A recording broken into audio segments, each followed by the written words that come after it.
Price Lord. So ஆண்டவராகிய இயேசு கிறிஸ்துவின் நாமத்தினாலே உங்களை எல்லாரும் நான் வரவேற்கிறேன். இன்றைக்கும் கேள்வி பதில் பகுதியில் நம்ம இன்றைக்கி பார்க்க இருக்கிறது என்னென்னா, எப்படி ஜெபிப்பது. ஜெபத்தில் நிறைய விதமான சில குழப்பங்கள் நம்மளுடைய வாழ்க்கையில் நேரிடலாம். ஸோ எப்படி ஜெபிப்பது அப்படின்றதை குறித்து நம்ம இன்றைக்கி பார்க்க இருக்கிறோம். ஸோ இதில் முதலாவது காரியத்தை நீங்கள் பார்த்தீங்க அப்படின்னா, 5 காரியத்தை நான் உங்களுக்கு சொல்கிறேன். முதல் காரியம், பரிசுத்த ஆவியின் மூலமாய் இயேசுவின் நாமத்தினாலே பிதாவின் இடத்துல நம்ம ஜெபிக்கிறோம்.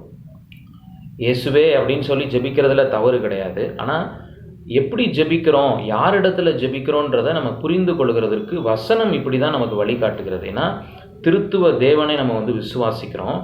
ஆனால் நம்மளை ஜெபிக்கிறதுக்கு நம்ம கனெக்ட் பண்ணுறது யாருன்னா ஹோலி ஸ்பிரிட். இந்த பரிசுத்த ஆவியின் மூலமாய் இயேசுன்ற அதிகாரமுள்ள நாமத்தை நம்ம பயன்படுத்தி என்ன பண்ணுறோம்னா, பிதாவாகிய தேவனிடத்தில் ஜெபிக்கிறோம். இதுதான் சரியான ஜெபத்தினுடைய ஒரு முறை.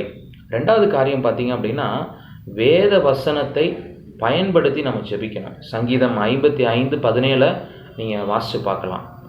அந்தி சந்தி மத்தியான வேளைகளிலே நான் தியானம் பண்ணி முறையிடுகிறேன். வசனத்தை வைத்து நாம் ஜெபிக்க பழகணும். ஆண்டவரே எனக்கு இதை செய்யுங்க, அதை செய்யுங்க, இப்படி சொல்லியிருக்கிறீங்களே ஆண்டவரே, இந்த வார்த்தையின்படி எனக்கு உதவி செய்யுங்க, இந்த வாக்குத்தத்தங்கள் நிறைவேற. வசனம் தெரிஞ்சாதான் நம்ம சொல்ல முடியும்ல. அப்போ வசனத்தை வைத்து ஜெபிக்கிற ஒரு பழக்கத்தையும் நம்ம ஆண்டவர் எதிர்பார்க்கிறவராய் இருக்கிறார்.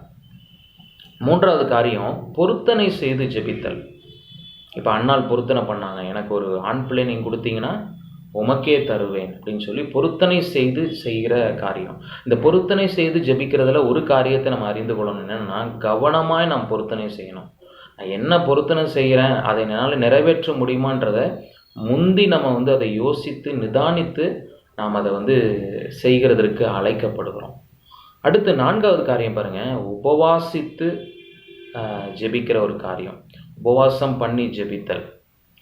உபவாசம் இருந்த ஒரு காரியத்திற்காக ஒரு குழப்பமான சூழ்நிலையில் தரித்திருந்து ஆண்டவர் சமூகத்தில் நம்முடைய உணவெல்லாம் தவிர்த்து உபவாசித்து ஜெபிக்கும் போது ஆண்டவர் அதில் ஒரு தெளிவை தருகிறார், ஒரு விடுதலை நமக்கு தருகிற ஒரு நல்ல தேவனாக இருக்கிறார். அடுத்த ஒரு காரியத்தை நீங்கள் பார்த்தீங்க அப்படின்னா, போராடி ஜெபித்தல்.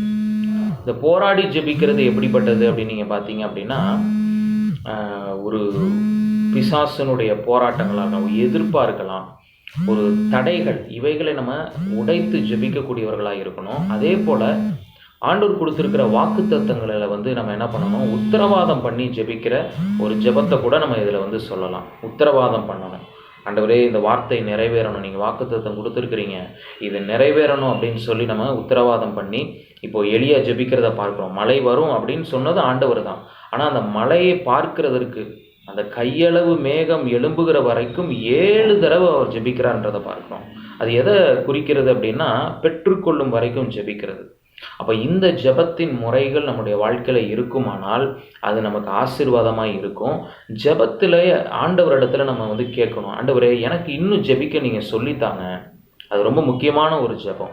எனக்கு இன்னும் ஜெபிக்க சொல்லித்தாங்க, நான் இன்னும் குழந்தைத்தனமாகவே ஜெபித்து கொண்டு இருக்கிறேன். நான் ஆண்டவரே எப்படி உமக்கு உகந்த விதமாய் நான் ஜெபிப்பது. ஏன்னா அந்த பரிசுத்த ஆவியானவர் தான் நமக்கு அதை சொல்லித்தர முடியும்.